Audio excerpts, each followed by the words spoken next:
So guys, ඉතින් ඔන්න delivery bro ආයෙත් එනවා. ඔයගොල්ලන්ට වීඩියෝ එකක් අරගෙන අපේ යාළුවන්ට සයිපස් වල ඉන්න. ඒ වගේම තමයි සයිපස් එන්න ඉන්න යාළුවන්ටත්. ඉතින් අද අපි කතා කරන්න යන්නේ මම ඔයගොල්ලන්ට කලින් වීඩියෝ එක පැහැදිලි කිරීමක් කරා මේ ඩිලිවරි ජොබ් එක ගැන. ඉතින් අද පැහැදිලි කිරීමක් කරන්න යන්නේ මේ සයිපස් වල සේවය කරන ඩිලිවරි ජොබ් එක කරන පුද්ගලයෙක් හම්බෙලා එයාගේ විස්තර ටිකක් අහලා අපි දැනගමු. ඉතින් එහෙනම් ඩිලිවරි බ්‍රෝ YouTube channel එක subscribe කරන්න. ඒ වගේම තමයි bell icon එකත් click කරන්න. ඔයගොල්ලෝ ගාවටම ඔයගොල්ලන්ට වීඩියෝ එක හම්බ වෙනවා. අපි යමු වීඩියෝ එකට.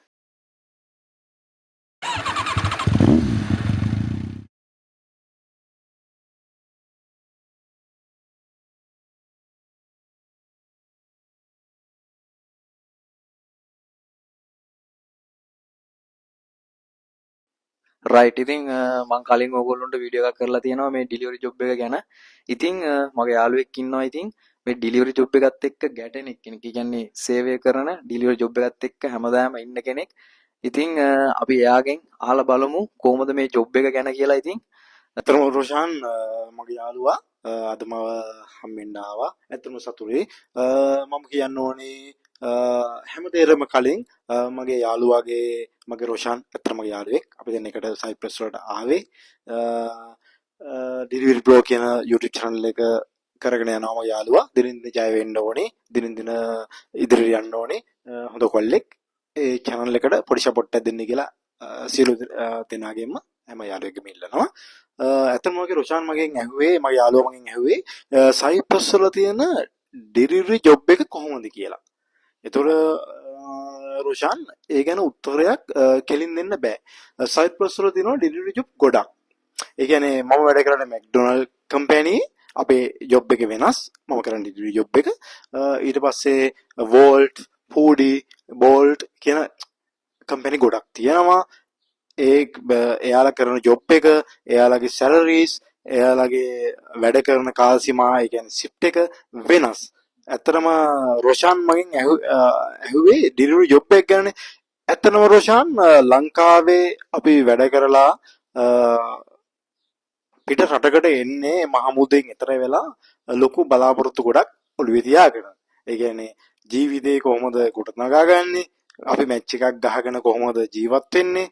අන්නේ ගොඩක් ඇත්තරම ගොඩක් හැම කොල්ලෙක්ම කෙල්ලෙක්ම ලංකාවෙන් පිට වෙනකොට මහමුදෙන් ඈතර වෙනකොට අපි එන්නේ හීන ගොඩක් හිතේ පොදිමැදන්.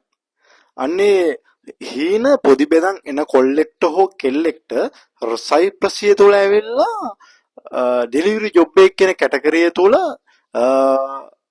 සයිප්‍රසේ මැච් එකක් ගහගන්න පුළුවන්. ජීවිතේ ගොඩ දාගන්න පුළුවන්. මං අයිත් රොෂන්ගෙන් අහනවා ඩෙලිවරි ජොබ් එක ගැන මං හැඳින්වීමක් කරා. මගෙන් රොෂන්ගෙන් අහනවා මොකක් ගැනද, ඒ කියන්නේ මොන කැටගරිය ගැනද රොෂන් මගෙන් අහන්නේ. දැන් මේමයි දැන් සමහර අයට ලංකාවේ අයට ගොඩක් තියෙන ප්‍රශ්නයක් තමයි මෙන්න මේ සැලරි එක ගැන. ඉතින් අපි හැමෝම බලන්නේ සැලරි එක. ඒ කියන්නේ අපිට මේ එන අපි දැන් සයිපස් වලට අපි ඇවිල්ලා අපි සේවය කරලා අපි ගන්න සැලරි එක ඒගොල්ලොන්ට ඒ වෙලාවටම හම්බ වෙනවද කියලා ඔයගොල්ලොන්ට දැන් මේ මේ අපේ මගේ channel එක බලන අයට කියන්න තියෙන්නේ මොකද්ද ඔයාලට? ඒ කියන්නේ මේ මොනවාද? ඒ කියන්නේ සමහර අයට තියෙනවා සැලරි ප්‍රශ්න. ඒ කියන්නේ වෙලාවට සැලරි එක හම්බෙන්නේ නැහැ.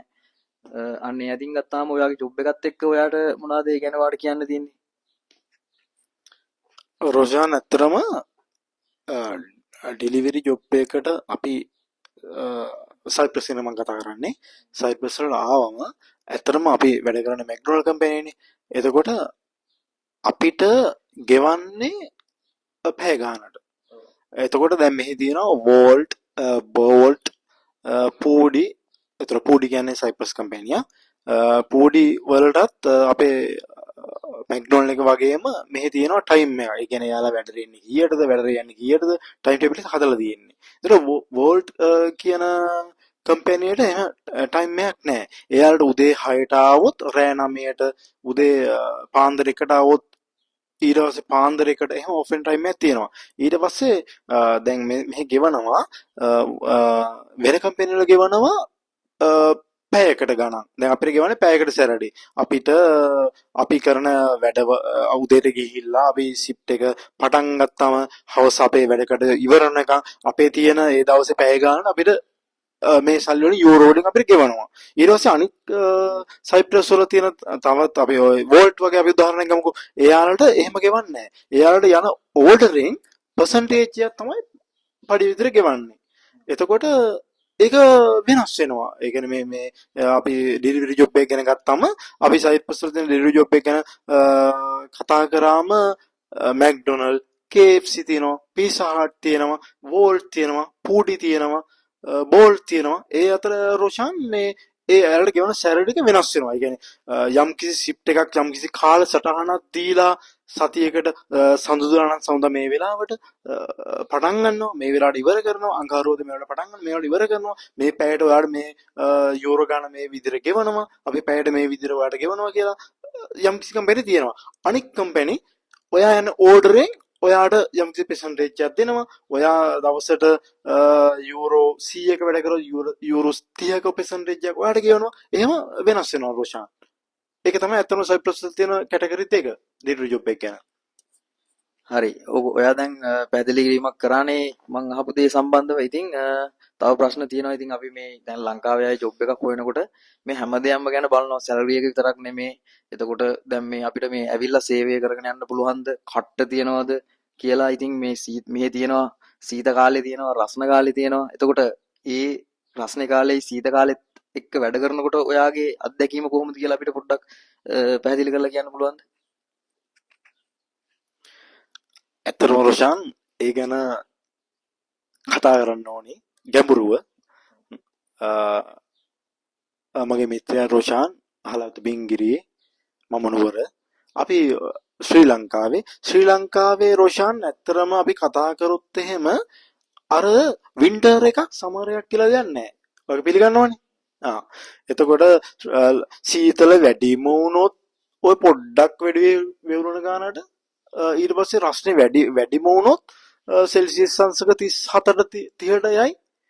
අපි පුරුදුනේ රොෂාන් ඒ දේශ ගුණයටනේ. ඊට පස්සේ අපි දෙන්න එකට සයිප්‍රස් වල ආවනේ. එනකොට රොෂාන් ඇත්තටම අපි ආවේ සමර් එකේ. ඒ එනකොට ඇවිල්ලා සයිප්‍රස් වලට බහිනකොටත්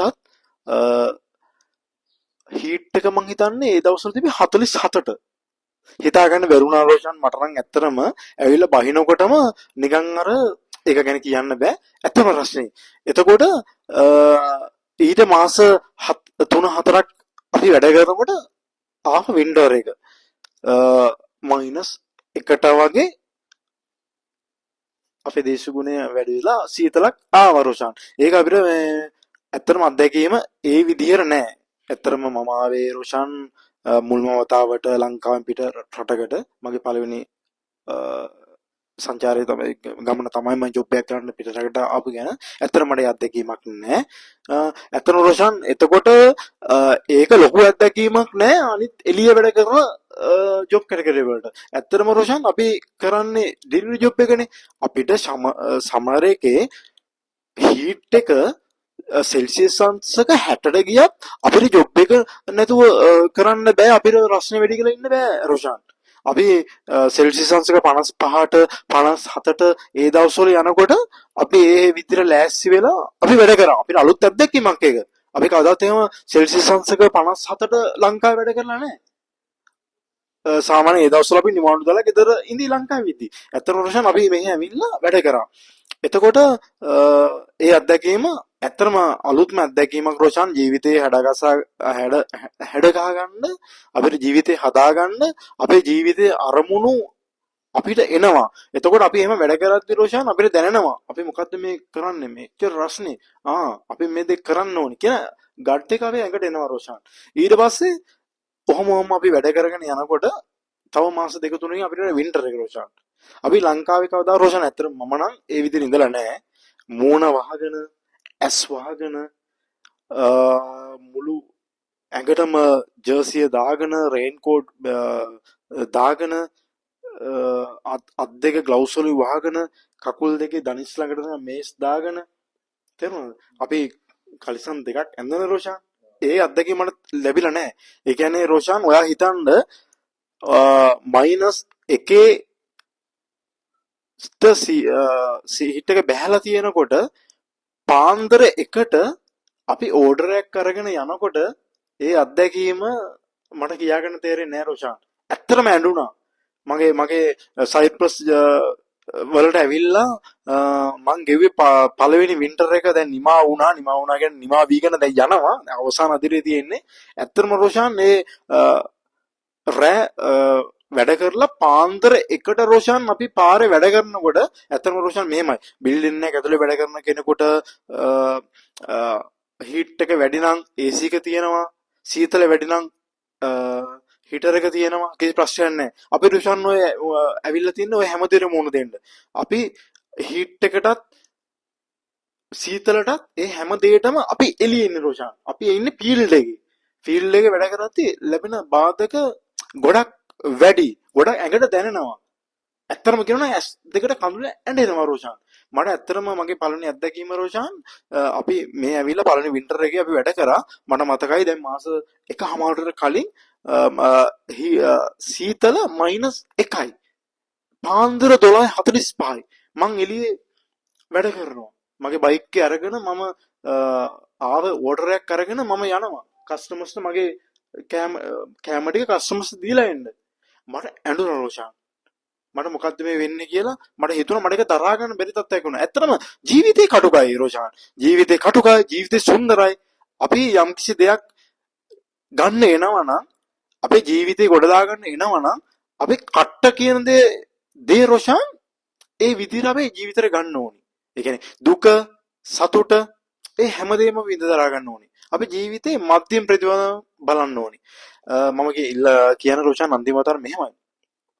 කට්ටක් කරන්න බැරි නම් රට එන්න එපා. එච්චරයි. හරි ඉතින් ඔබතුමාට මේ අවසාන වශයෙන් මම අහන්නේ මේ සයිපස් වලගේ දැන් එන්න ගොඩක් අය බලාපොරොත්තු ඉන්නවා. මම හිතන්නේ සෑහෙන දෙනෙක් සයිපස් වලගේ රැකියාවන් හොයනවා. ඉතින් මේ ඒගොල්ලොන්ට ඔයාට දෙන්න තියෙන පණිවිඩය මොකද්ද අන්තිම වතාවට?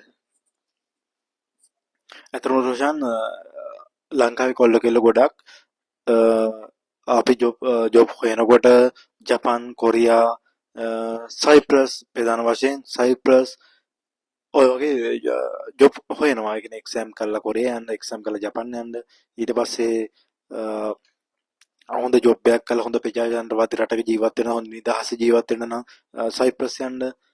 අනේ වගේ ජොබ් හොයනවා. ඇත්තටම මම කියන්නේ ඒ කියන්නේ මම අපි කතා කරන සයිප්‍රස් ගැනනේ. සයිප්‍රස් වෙන්න බලාපොරොත්තු වෙනවා නම් කොල්ලෙක් කෙල්ලෙක් ඇත්තටම මම කියන්නේ රොෂාන් එන්න. ඒ කියන්නේ මම ලංකාවේ හොඳ ජොබ් එකක් කරා. හොඳ ලංකාවේ ප්‍රධානතම පිළේ ෆුඩ් කම්පැනි එක ලංකාවේ ප්‍රධානම හැම කෙනෙක්ම දන්න කම්පැනි එක වැඩ කරා. ඇත්තටම ඒ දේ ගැන සතුටුයි. ඇත්තටම ඒ දේ කරලා අපි යම්කිසි පඩියක් අරගෙන අපිට අන්තිම කාලේ රොෂාන් අපිට ලක්ෂ කීයක් ගත්තත් ලංකාවේ ජීවත් වෙන්න බැරි තත්ත්වයක් ආවනේ. ඔය පිළිගන්නවනේ. ඒකයි ලංකාවෙන් පිට ආවේ. ඇත්තම රොෂාන් මම මේක කියන්න ඕනේ. මම මේක කියන්න පැකිලෙන්නේ නැහැ. මම පිට රටක ජොබ් එකක් කරන්න ලංකාවෙන් පිට යන කවදාවත් හිතුවේ නැති කෙනෙක් රොෂාන්. මම කවදාවත් ප්ලෑන් කරේ නැහැ. ඇත්තටම මොන හේතුවෙන් හරි අපේ ලංකාවේ තියෙන තත්ත්වයක් නිසා, මගේ රටේ තියෙන තත්ත්වයක් නිසා මට රට එන්න සිද්ධ වුණා. ඉතින් මම ඇත්තටම රොෂාන් කියන්නේ මම කතා කරන්නේ සයිප්‍රස් වෙන අය ගැන. නංගිලා මණිලා අයියලා අක්කලා නන්දලා මාමලා හැමදෙනෙක් ගැනම කතා කරන්නේ සයිප්‍රස් වලට එන්න. ඇත්තටම ලෝකේ තියෙන ප්‍රජාතන්ත්‍රවාදය උපරිම දෙන රටක්. කිසිම මිනිස්සෙකුට කම්බුල් පාරක් නොගහන රටක්. රොෂාන් මම මේක ඇත්තටම කියන්න ඕනේ. සතුටින් කියන්නේ මම ඇවිල්ලා ලබන මාසේ 17 වෙනිදාට මම ඇවිල්ලා අවුරුද්දයි සයිප්‍රස් වලට. මම කිසිම තැනක දැකලා නැහැ මිනිස්සෙකුට කම්බුල් පාරක් ගහනවා. ඇත්තටම මිනිස්සෙකුට සැරින් කතා කරනවා. ඇත්තටම ජීවත් වෙනවා කියලා දැනෙන්නේ රොෂාන් අපි මේ වගේ රටවල ආවම. අවුරුද්දක් ඇතුළත තව මිනිස්සෙකුට සැරෙන් බනිනවා, කම්බුල් පාරක් ගහනවා දැකලා නැත්තම් රොෂාන් මේක විශේෂයෙන් කියන්න ඕනේ. මොකද අපි ඉන්නේ පාරේ. අපි ඉන්නේ එළියේ. ඒතොර එළියේ යනකොට අපිට කොච්චර මේ රටේ භූමිකා අපිට මේ පේනවද? කොච්චර මේ රටේ වෙන හැම දෙයක්ම අපිටනේ ඇස් දෙකනේ පේන්නේ රොෂාන්. අපි 365 දවසනේ එළියේනේ. ඇත්තටම මේ වෙනකම් මම දැකලා නැහැ. තවත් මිනිස්සෙක් තවත් මිනිස්සෙක් සැරෙන් බනිනවා. තවත් මිනිස්සෙක් තවත් මිනිස්සෙක් කම්මුල් පාරක් ගහනවා. ඇත්තටම අපේ ලංකාවේ නුසුල්ප දසුණා. සතියක් අපි එළියට සතියක් නෙවෙයි අපි හෙට එළියට බැලුවොත් හෙට ප්‍රශ්න ගොඩක් එනවා. ඇත්තටම ප්‍රජාතන්ත්‍රවාදයෙන් ජීවත් වෙනවා නම් ඒ කියන්නේ මිනිස්සෙකුගේ රෝෂන් මෙහෙම කතාවක් තියෙනවනේ. අපි බුදුහාමුදුරුවෝ කියලා කියනවා මනුස්ස ජීවිතයක් හම්බෙන්නේ අර කනකැස් බෑවා වියස්තුරෙන් ආස බලනවා වගේ කාලයකට කල්ප කාලයකටනේ රෝෂාන් අපිට මනුස්ස ජීවිතයක් හම්බෙන්නේ. ඒ මනුස්ස ජීවිතයක් හම්බෙනවා නම් ඒ මනුස්ස ජීවිතය අපි ඉපදලා විඳිනවා නම් ඇත්තටම රෝෂාන් මගේ අත්දැකීමෙන් කියන්න ඕනේ මම රටවල් ගොඩකට ගිහිලා නැහැ. ඇත්තටම අපේ රටත් මේ වගේ තියෙන්න ඕනේ රෝෂාන්. මේ මිනිස්සු ජීවත් වෙනවා මැරෙනකම් මේ ජීවිතේ විඳිනවා රෝෂාන්. අර්ථයනවාද? අපි ජීවිතේ විඳවනවා. ඇත්තටම රෝෂාන් මං කියන්න තියෙන්නේ එන්න ලස්සන රටක් අනගර රටක් ප්‍රජාතන්ත්‍රවාදය ආරක්ෂාව ඒ හැමදේම ආරක්ෂිත රටක් අපිට නිදහසේ ඇවිල්ලා ජොබ් එක කරලා අපි කවදා හරි දවසක ලංකාවට යනකම් කිසිම කරදරයක් නැතුව කිසිම ප්‍රශ්නයක් නැතුව ඉන්න පුළුවන් ආරක්ෂිත රටක්. ඒක මං ඔයාලට කියන රෝෂා. රයිට් ඉතින් යාළුවනේ එහෙනම් ඉතින් ඩෙලිවරි බ්‍රෝ YouTube channel එක අනිවාර්යෙන් මේ වීඩියෝ එක ඔයගොල්ලෝ ස්කිප් කරන්න යන්න එපා. මොකද ඔයගොල්ලොන්ට එතකොට දැනුම පොඩ්ඩයි ලැබෙන්නේ. ඉතින් මුල ඉඳන්ම මේ වීඩියෝ එක බලන්න. එහෙනම් ඉතින් අපි ඊළඟ වීඩියෝ එකෙන් හමු වෙමු. good luck හැමෝටම.